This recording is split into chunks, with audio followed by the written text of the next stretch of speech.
Hey everyone, and welcome to another Game Explained discussion. I'm your host, Derek Bittner, and I'm joined today by Ash Paulson to discuss his early impressions of Final Fantasy 15. So let's get right to it. Alright Ash, it's been 10 years, Final Fantasy 15 is about to come out tomorrow, and you actually got yourself an early copy. So, how is it? Is it worth the wait? You know what? I have to say, I played FF15 for the better part of 6 or 7 hours yesterday in preparation for this kind of review and progress discussion, and not only did I not want to stop playing when I really finally had to go to bed, but I haven't really been able to think about much other than going back into it and playing ever since. So I'd say that's a pretty good sign. I'd say so. I mean, if you're that addicted to it, I gotta take a break because I need to sleep, and they're like, wake up. Okay, time for more Final Fantasy 15. Let's get to it. Yeah, that's a good sign. Yeah, it's just the world is so interesting and there's so much to do. There's really, you can just follow the main story if you want, and that's fine. There's nothing wrong with that. But there's so much side content and so much stuff for you to just go explore if you want to. And it's that stuff is so compelling, at least so far, that I've really just kind of been wanting to do that and sidelining the main story for a while, which works out because I won't be talking about any major story spoilers today. I guess just before we get to that nitty gritty of side quest stuff and everything else that you're able to do gameplay wise, how long does it take to get into that more open world environment? Is there a lengthy introduction, or is it dropping you right into the action and you're able to just do what you want to do right off the bat? You're dropped into the open world portion of the game almost immediately. I would say there's maybe a 30-40 minute loose intro that you play through first, but then within the first 30 minutes or so you're dropped off at the first major waypoint and the first region of the game, and from there you can pretty much go and explore in whatever direction you want in that first region. There are obviously boundaries eventually to where you can go, but that first area that you start off in, which incidentally is the same area you can explore in the Judgment Disc demo, is really big, and there's a lot to do in it that has nothing to do with the main story, and you can busy yourself easily for 10 hours or so. Oh wow, okay, so that's I think that was a lot of people's big concern, is like how much introduction we have to go through to get to the meat of the game, and it seems like right off the bat you get that meat. Yeah, I was impressed with that. I think that can be a little overwhelming for people who are not as used to open world games, or who are not expecting maybe that kind of non-linear freedom right off the get-go, because a lot of other Final Fantasy games start off pretty tame and in a linear fashion, and 15 does things a little differently. So don't expect that kind of there is that guided approach if you want it, and you can, if you choose, go just straight from story quest to story quest and go make a beeline through, and that's fine. But essentially the game will let you just go wherever you want from about 30 minutes in that first region, if that's what you want to do. That's really encouraging, because I actually, we've talked before about how neither of us are big into open world games. Right. Like, they're cool, but it's also hard to get really invested in it. And I even with the episode Duskay demo that I played, I found myself wanting to check out every little corner because the world seemed interesting enough. And are you still feeling that sense? Like, is the world just interesting enough to I wonder what's over there, and you can go? Yeah, definitely. It is a pretty big world, which means there is a lot of space, that doesn't necessarily have anything in it. There are lots of little icons on the map for you to investigate at any one point that usually have little optional treasures or magic draw points or things like that. But, if you really take your time and explore, you are rewarded with finding some cooler things, like, optional dungeons that really feel kind of like they're organically built into the world as well. Like, I was just exploring, and I came upon, I think a lot of people have seen the mine shaft from the PAX demo, but I came upon another dungeon that was just kind of built into the mountainside that I probably would have missed if I wasn't looking all that hard, and it kind of reminded me of Breath of the Wild in that sense, where it feels like these kind of cool little nooks and crannies are built into the world around you, and it's up to you to find them, and I really enjoy that exploration aspect of it. Mm-hmm. Now, we're both actually fans of that Conan O'Brien doing his Clueless Gamer thing, and you know, everybody was already talking about how he's talking crap about the game when he did his Final Fantasy 15 segment. So I'm actually kind of curious, do you think that was accurate, or is he just going purely for the jokes? I mean, because does it seem like something like somebody that's not overly familiar with Final Fantasy would be able to get into, like himself? I mean, I think Conan's kind of a unique case because it's, he's not really looking to get into Final Fantasy or anything. He's not playing the game with the prospect of actually getting into it. He's playing it with the prospect of just kind of, tearing it apart and making fun of it. And that's all good fun. Mm-hmm. But I don't think this is the kind of game that would necessarily turn... Well, so far, I don't know if this is the kind of game that would necessarily turn a skeptical fan into a fan. I mean, it's definitely... It's definitely different from all the Final Fantasies that came before it, and that Final Fantasy vibe is definitely there, which I really appreciate about it. It is unmistakably a Final Fantasy game, despite how different it is from those that came before. But I just don't know if somebody who is just really skeptical of RPGs in general, if this would necessarily make a fan out of them. It's hard to say based on how early I still am. Yeah, that makes sense. So I was just kind of curious because I know that I think that might have affected quite a few people's opinions of the games. Like, oh boy, are we? I think it did. Well, yeah, and I definitely want to make clear. Like, I don't know why they did this, but I think they chose to only show off parts of the game that really fed into Conan's criticisms of it. I mean, they barely showed off any battle footage, which I don't think was very fair of them to do. And if Square had any control over the footage being shown, I think they chose very poorly. Because I don't think that what you saw in Conan is indicative of how fun the game is. Mm-hmm. I mean, they didn't show any combat, and that's the main thrust of the game other than the story. So if you take the combat out, of course it's going to look boring because all you're doing is running around this giant world and seeing these guys have weird conversations about things you have no context for. So I think they were cherry-picking parts of the game that didn't look very compelling when showed together. Mm-hmm. So for what it's worth, I don't think what you saw in Conan is indicative of how fun the game is. I'm having a great time with the game. Well, that's a good sign. I guess going off of that, how is the battle system? Combat is so fun. Like that's the if there's anything that listeners take away from this kind of review in progress is that the combat is so fun and it's so solid. It's this really unique mix of kind of action-packed and also strategy based. Like from first glance it maybe looks like a Kingdom Hearts like action game or maybe even like a Devil May Cry game, but it is definitely not that in terms of how you actually execute moves. There's definitely a reaction based timing element to it, but it's not really all that strict, and really you can just hold circle, example, to do cool looking combo attacks, and basically a lot of the battle system kind of boils down to knowing when to parry and counter and when to go in and do just your regular combo attacks and when to warp strike. It's basically taking all these rather simple mechanics and kind of weaving them together in a more complex way. So there's definitely a lot of skill-based elements here, and the battle system is something you can get better at as you go on. It's definitely not paper thin or shallow at all. Okay. How do you get, like, we've already seen like all these different swords that Noctis can pull out and use in various ways. How does that system all work? Are you like powering up individual swords and they get you different abilities? Because I'll be honest, I've sort of stayed away from any of the preview materials that have come out because I kind of want to go into this game mostly blind. So forgive me if I'm this is stuff that's been fully explained. Oh yeah, no worries. I mean, so you can power up individual weapons by bringing materials to Sid, who's one of the characters in the game, obviously, and he can upgrade individual weapons for you. But you might be thinking of the Armiger, which is, those are kind of Noctis's royal weapons, his phantom weapons that he can pull out of thin air. Mm-hmm. And those are things that you get throughout the game, and I've only gotten 2 of them so far. So that's not something you start the game off with. Like Noctis, one of the main thrust of the story is that he has to go around and collect the power of all these past fallen kings of Lucis, like basically his ancestors, mm-hmm. and thereby borrowing their power for him to use. So I don't have all those powers yet, but you can even without those, you always have access to 4 weapons that you can map to the 4 directions of the D-pad, which you can switch between at any time just by pressing that button on the D-pad. And that leads to some pretty cool combos you can do. Like you can start off a combo with a spear that you might have equipped, then switch seamlessly into your short sword, and then maybe finish off with a few blows from your heavy broadsword.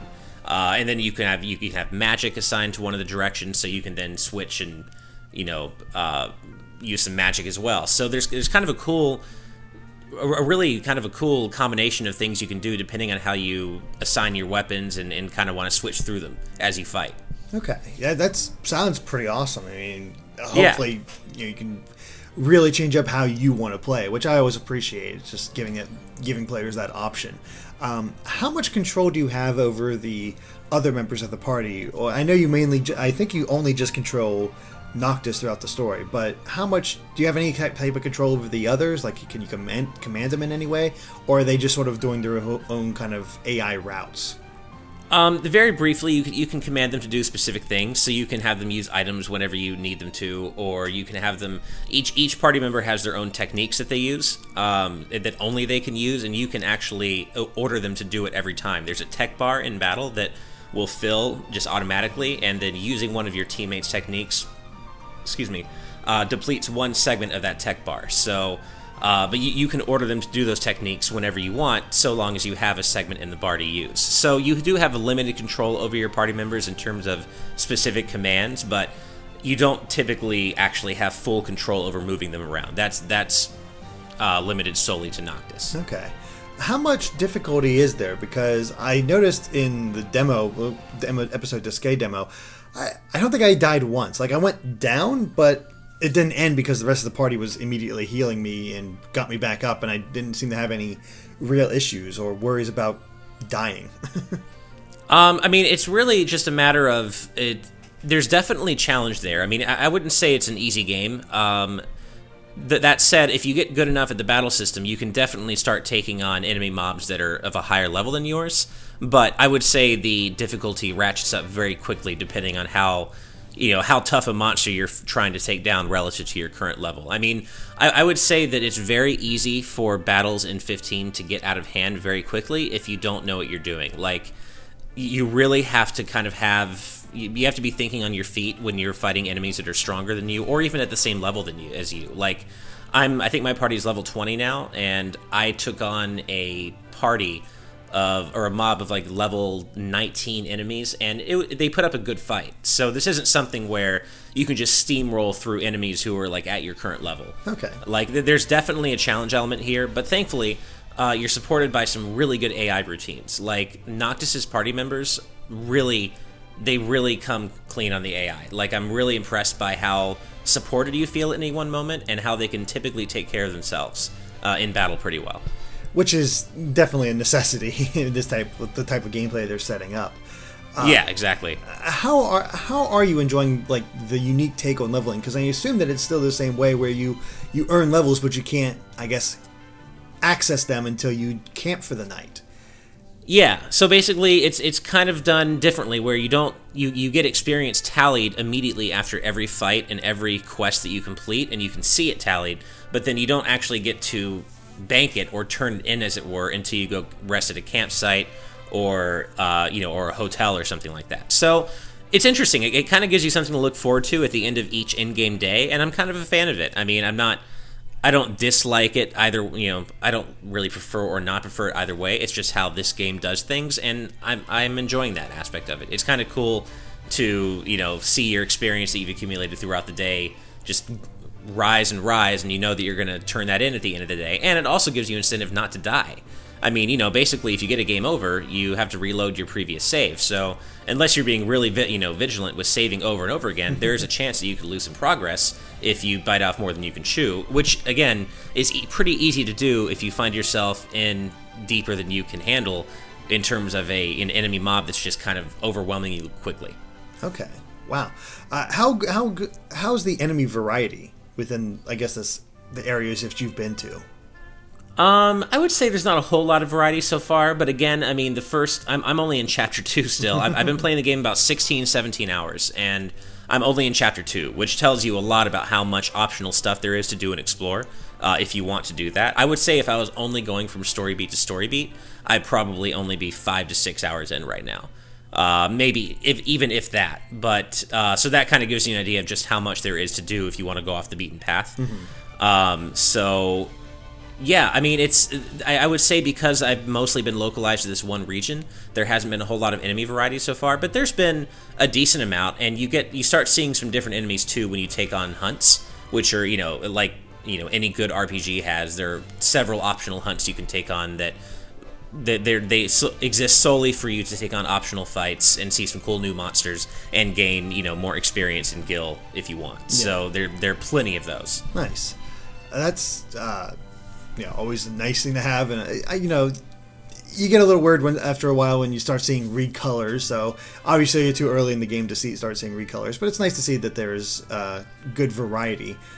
Yeah, I mean, I've seen a couple. I would say I've seen maybe 2 or 3 recolors just from the hunts I've been doing, but I've also already done about, I would say, like 20 or 25 different side quests, so you're bound to see a few recolors there. Yeah. Anyway, but yeah, I don't really feel like I've been seeing too few or too small a range of monsters. In fact, one of the high points of this game is just how great the monster designs are. I mean, these have to be some of the best, most inspired monster designs I've seen in Final Fantasy yet, and that's saying something. Mm-hmm.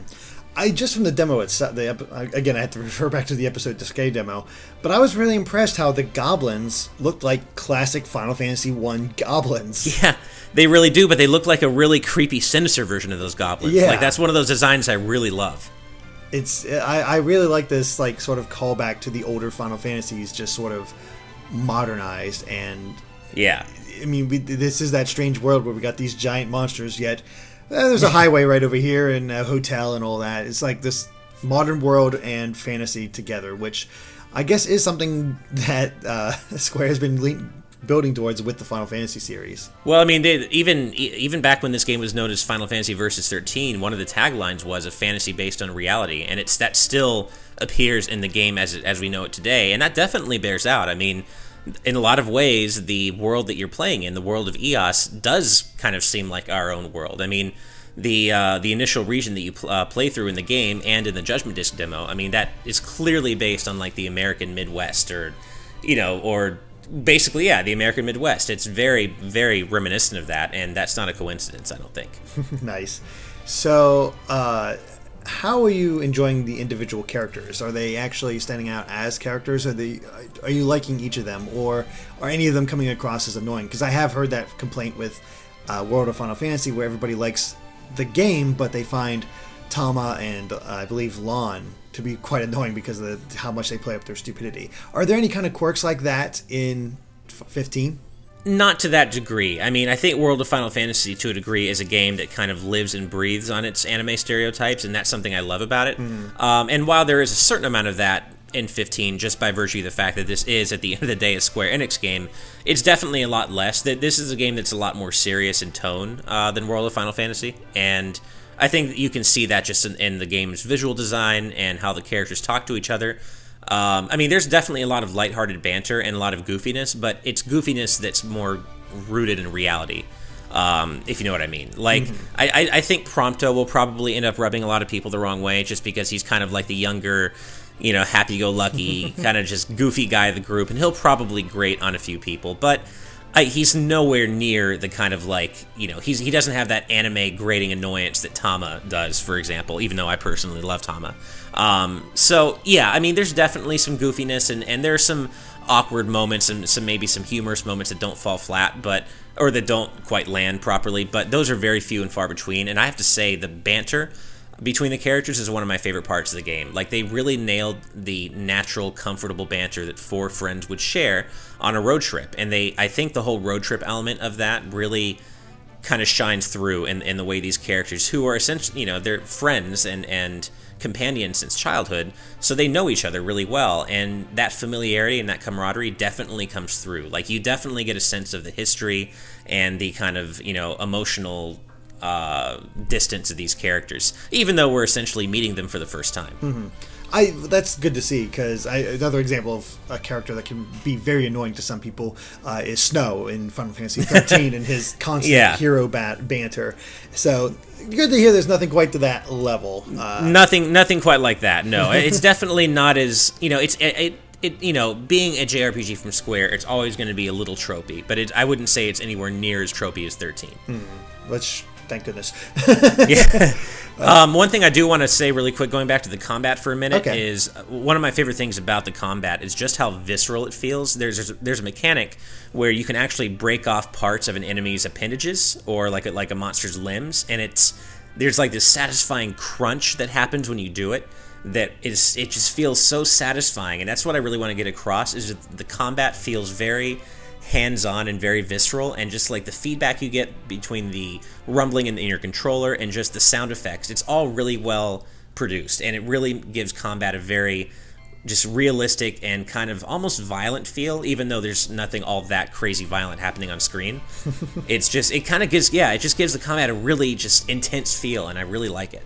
Yeah, it sounds great. Although, as you were talking about that, I'm just imagining back to those goblins and hitting it in their leg, and the leg goes flying off, and now they're just hopping towards you like the Black Knight in Monty Python. Definitely not quite like that. Like nothing so gory like that. But if you're fighting like mechanical enemies, you can break off some of their guns or limbs, and even monsters like giant crabs or things, you can like break off their giant pinchers. And it's just when you do it and you're warping in and out and you're landing all these hits and you're dodging deftly, like once you get into the flow of combat and you kind of get a handle on what the flow of combat is and how the game works, it really feels good. Like it just starts feeling like you know exactly what you're doing, and you've gotten really good at the game, and you're in the zone, and combat just kind of settles into this really great flow, and I'm a big fan of it. That's awesome.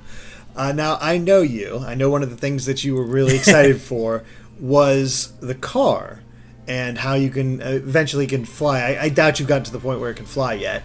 No. But how is the car implemented, I guess? Is there a lot of things you can do with it, or is it namely just a way to get from point A to point B in a lot of cases?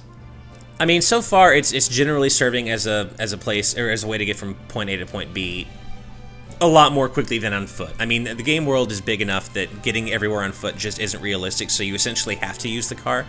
And but you're not forced to. I mean, I think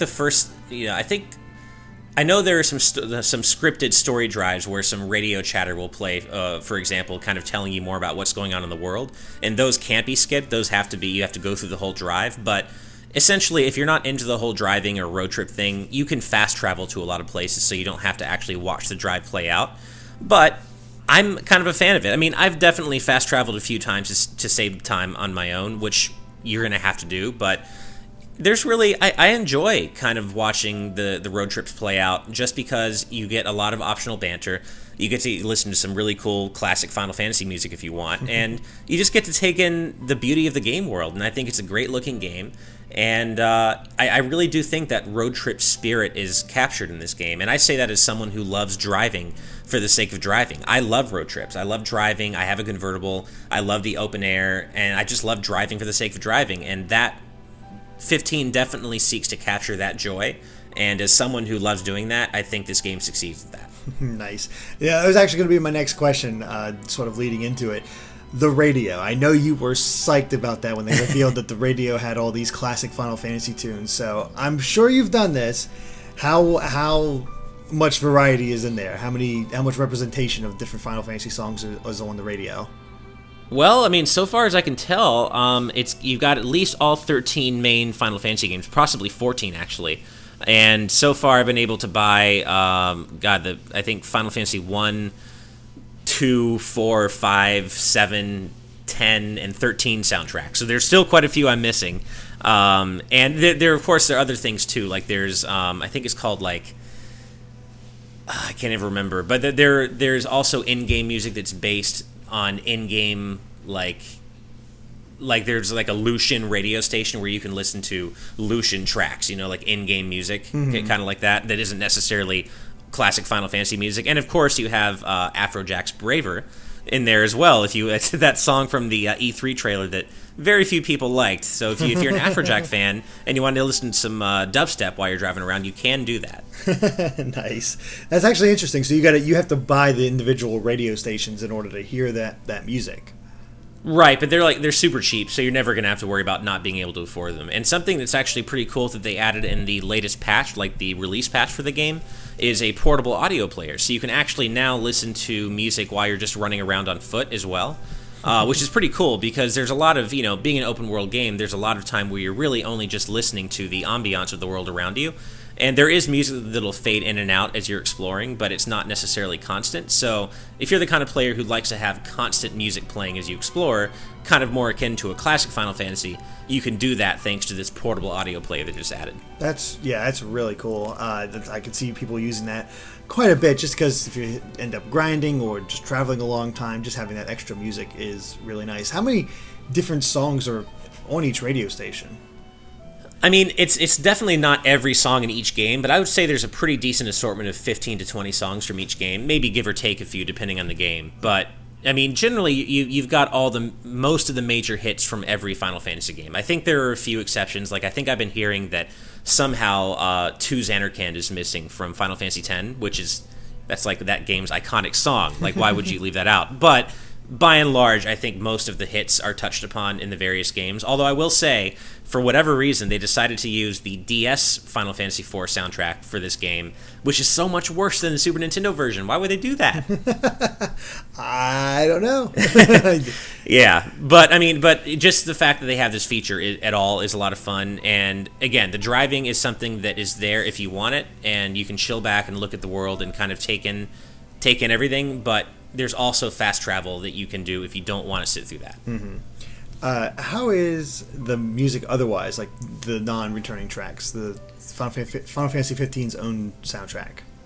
Well, you already know that Yoko Shimomura is one of my favorite. She really is my favorite musician ever, and I've been so excited for her to hear her work on this game. And by and large, she really delivers. I wouldn't say that I'm convinced this is necessarily her best work yet. I would say that there's a lot of strong music here, but that there are some individual tracks that don't quite wow me like some of her previous work has. But there's also some incredibly strong stuff here as well, and I'm still early on, so while I'm not convinced this is necessarily her best work yet, it's still really good. And God, the first time you hear the classic Final Fantasy theme woven into one of the main battle themes, it's so good. Like, Shimomura is so good at what she does. And even if this doesn't end up being her best soundtrack, even not sub her best, it's still fantastic.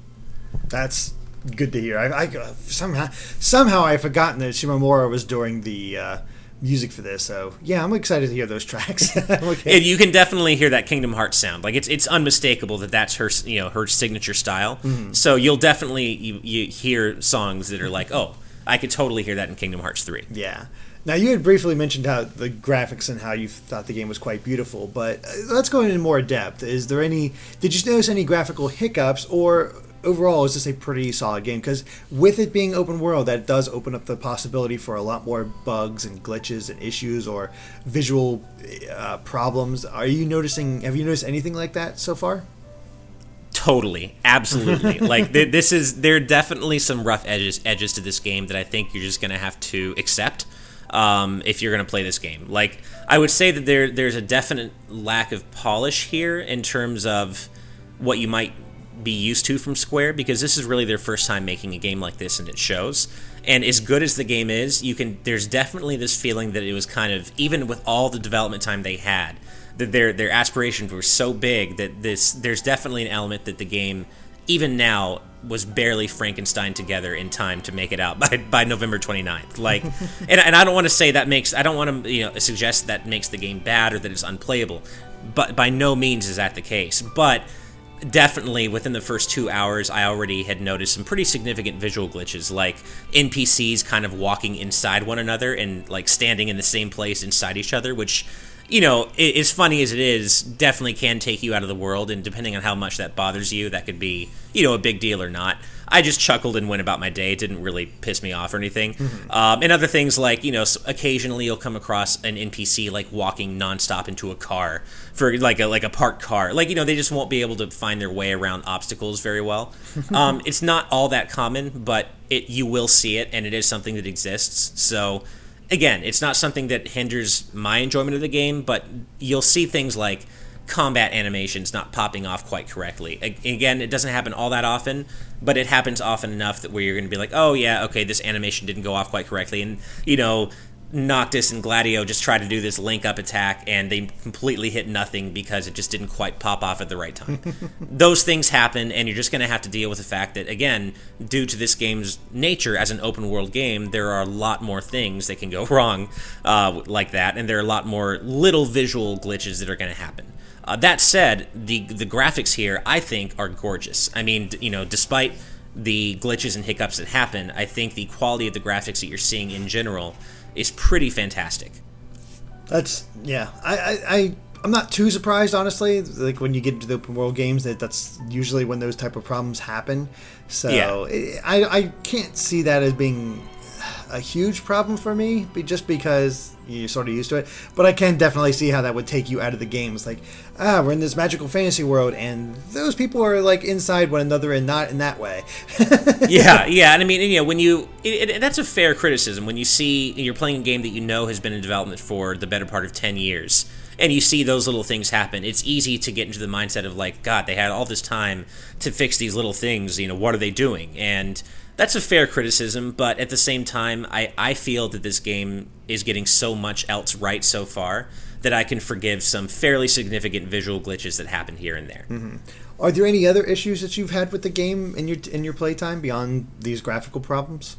I want to say that running around on foot kind of feels a little slow before you get access to chocobos. Like, you're going to wish that you could, even with the fast travel when you're out exploring, you're going to wish that you could run just a little faster and cover ground just a little more. It's not a game breaker, but it's definitely like a persistent feeling I had while I was out running around. And it really made me look forward to getting access to chocobos actively so I could, not spend as much time running around on foot. Also, little things like, I feel like there are little quality of life things that the player shouldn't necessarily have to worry about. Like, I happened to trigger a cutscene at night during nighttime hours in the game, and just the resulting lighting in the cutscene made the cutscene almost unviewable. Like, I almost couldn't see the characters. And that kind of bummed me out, because I'm like, okay, the player shouldn't have to account for that. Like, Square should be able to make sure that no matter when you trigger that cutscene, you're going to be able to see it all the same. And the fact that cutscene had triggered at night meant all the characters were almost, it just didn't look like the kind of cutscene you would watch in a polished, finished game. You know what I mean? Yeah, I get you.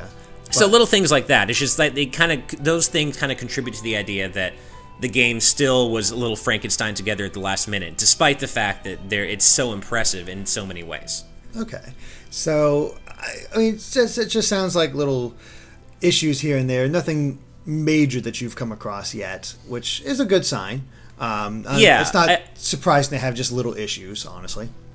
Yeah, I mean, it's something that I don't necessarily think is an issue, but a stylistic choice that people might take issue with, especially older fans, is the fact that depending on how you play the game can be very story light, at least to begin with. I mean, again, Chapter 1, I spent about 10 to 11 hours in by itself, and most of that wasn't story content. Most of that was just me, striking out on my own and seeing what I could find, and I had a great time.